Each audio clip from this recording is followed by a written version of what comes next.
Hey, good morning, everybody. Welcome back. Today, we're going to talk about the wayward son, the prodigal son in Luke chapter 11. I'm sure you've heard that story once or twice in your life. I'm sorry, Luke chapter 15. And I want to hone in on verse 16, where Jesus, who's telling this parable, says, "He longed to fill his stomach with the pods that the pigs were eating, but no one gave him anything." Now, the story is about a son that wanted to go live the high life. He asked his dad for his money, and he took off to a foreign land, and he lived extravagant, only to find himself a servant and a beggar, starving. And in the verses after this, he realized, what am I doing here? Even my servants eat better than this at my dad's house. Maybe I can go home, and maybe I can ask my dad to forgive me, and I could at least be the lowest servant at his house, and I could eat better than I'm doing now.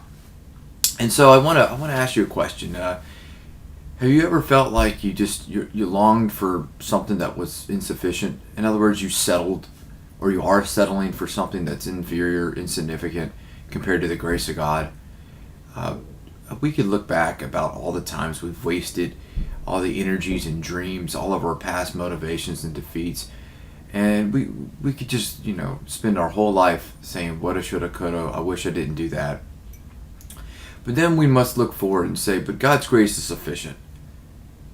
I don't need to eat the pods of the pigs. I don't need to starve in the pig field. I don't need to be a servant in the mud. But we settle for that. And I think we settle for a harder, more difficult life for two reasons. Number one, I think it's because we're afraid of God. We don't want to go to Him and say, look, I messed up. I turned from you. I ran away. And the other reason is because I think we get comfortable there. And it's hard to believe right now that anybody would be comfortable as a starving pig farmer. But in all actuality, in our spiritual life, we do. We get comfortable with the pain and the struggles and the conflicts. We don't want to move forward because we don't know what we're going to be when we get free of that. So it's up to you. Do you want to choose God's grace? It's going to take some humility. It's going to take some forgiveness. It's going to be a little bit uncomfortable to turn to God and say, yeah, I really messed up. But I want to get out of the pig fields. I want to be your son again. So I challenge you today. Don't settle for second best. Don't let yourself be a third-rate, fourth-rate Christian. Or not even a Christian at all because you're afraid of the Lord. His grace is sufficient. Seek His love.